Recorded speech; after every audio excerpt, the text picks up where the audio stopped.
Assalamualaikum warahmatullahi wabarakatuh.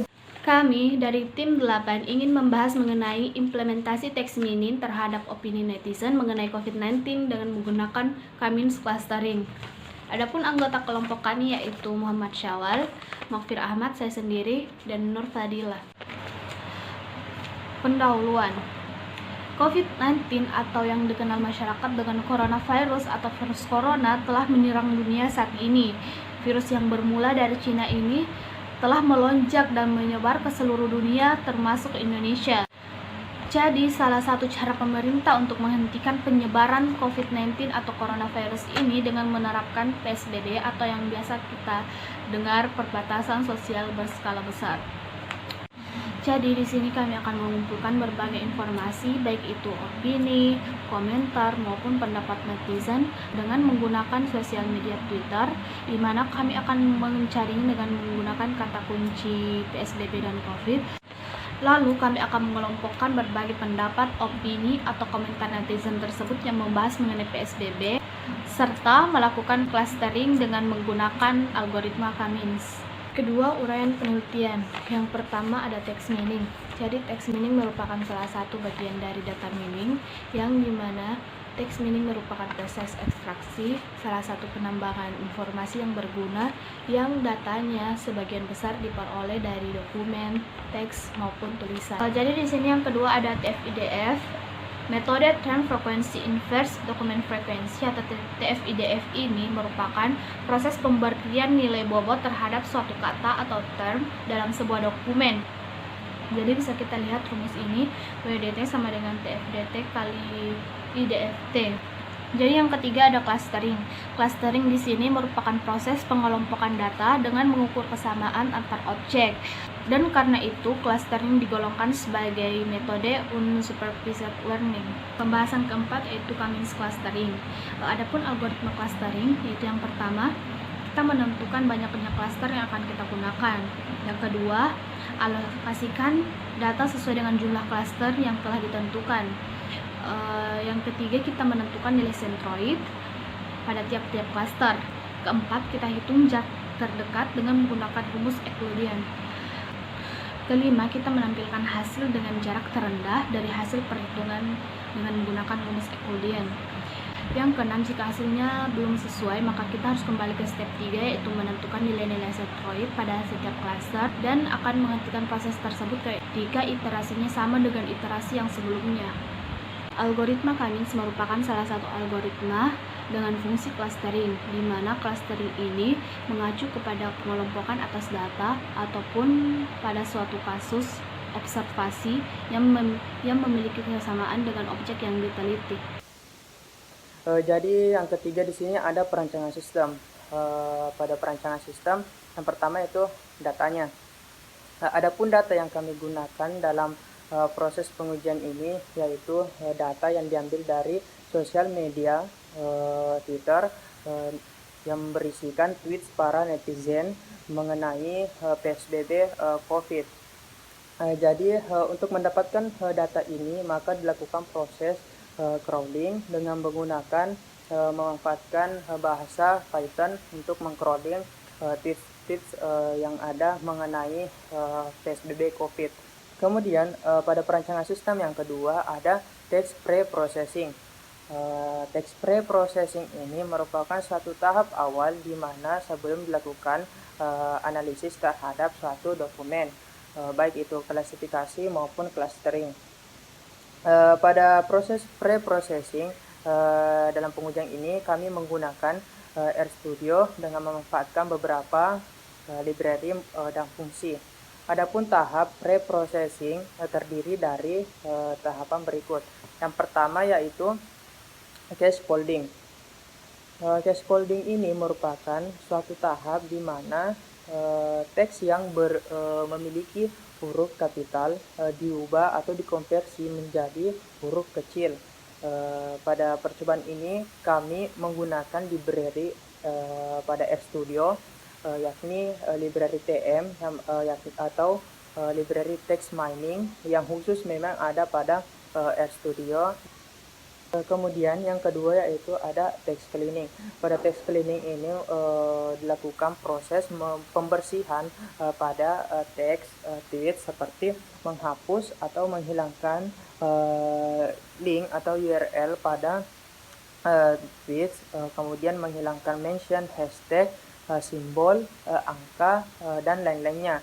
Dan juga di sini pada text cleaning akan diberikan selang word, di mana selang word itu yakni mengubah ataupun juga menghilangkan kata-kata yang merupakan singkatan, kata singkat. Kemudian yang ketiga yaitu stemming.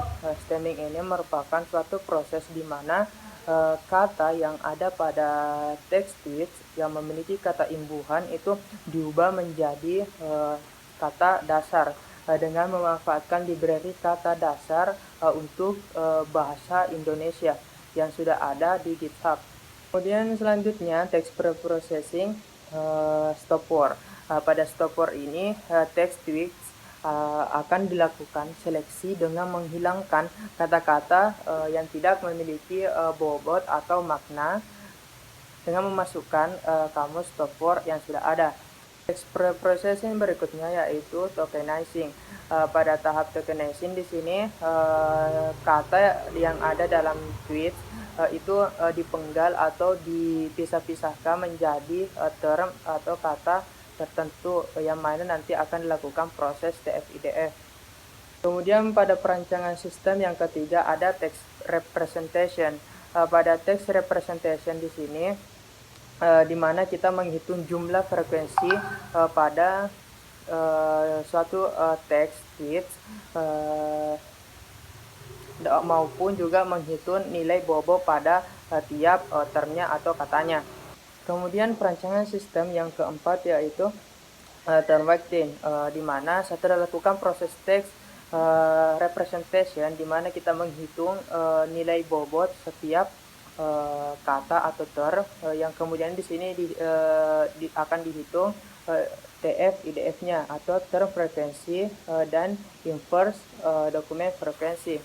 Kemudian perancangan sistem berikutnya yaitu dalam penentuan klaster. Nah, pada penentuan klaster di sini kita menggunakan metode elbow untuk menentukan klaster optimal yang akan digunakan pada pengujian ini. Di mana dalam penentuan klaster kita gunakan metode elbow, yang mana metode elbow itu menduga nilai WSS within some square sebagai penentu keoptimalnya dengan nilai yang menunjukkan bahwa pada grafik itu mengalami patahan membentuk elbow atau grafik. Berdasarkan pengujian menggunakan metode elbow ini kita dapatkan jumlah klaster yang terbaik atau optimal untuk dilakukan pengujian pada percobaan ini didapatkan yaitu K sama dengan 4. Selanjutnya yaitu hasil dan analisis. Dengan menggunakan metode elbow, yaitu metode untuk menentukan jumlah klaster terbaik dengan menduga nilai total within some square terhadap nilai K optimalnya yang nantinya akan membentuk sudut atau elbow, maka didapatkan nilai K sama dengan 4.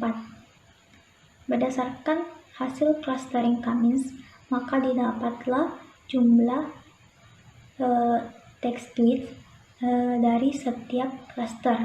Dapat dilihat pada tabel, di mana pada cluster pertama terdapat 25 text tweets. Cluster kedua terdapat 47 text tweets. Kemudian yang ketiga, cluster ketiga terdapat 10 text tweets. Dan yang keempat, cluster keempat yaitu terdapat 160 text tweets. Di sini kami juga menampilkan beberapa contoh text tweets dari beberapa cluster. Misalnya di sini dokumen kedua merupakan tergabung ke dalam cluster keempat. Kemudian dapat dilihat dari gambar hasil cluster plot text tweet Yang warna merah merupakan klaster pertama, yang kedua yaitu warna hijau. Ini merupakan klaster kedua, dan yang warna biru adalah klaster ketiga, dan yang warna ungu merupakan klaster keempat.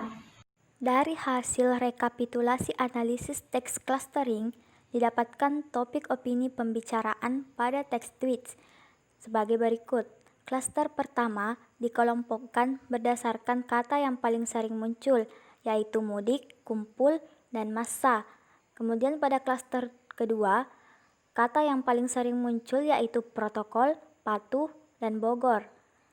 Klaster ketiga, kata yang paling sering muncul yaitu seperti bansos, bahaya, dan ramai.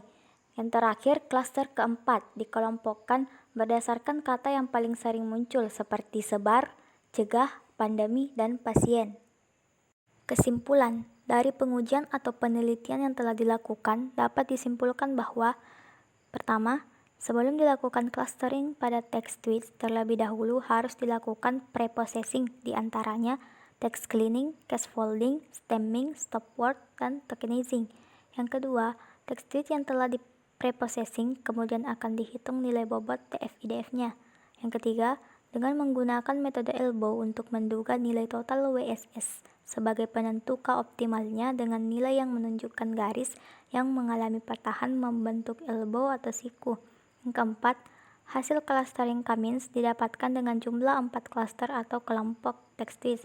Yang kelima, cluster dengan jumlah tweets yang mendominasi dikelompokkan berdasarkan kata yang paling sering muncul seperti sebar, cegah, pandemi, dan pasien. Itulah tadi hasil presentasi dari kelompok kami. Lebih dan kurangnya mohon dimaafkan. Wassalamualaikum warahmatullahi wabarakatuh.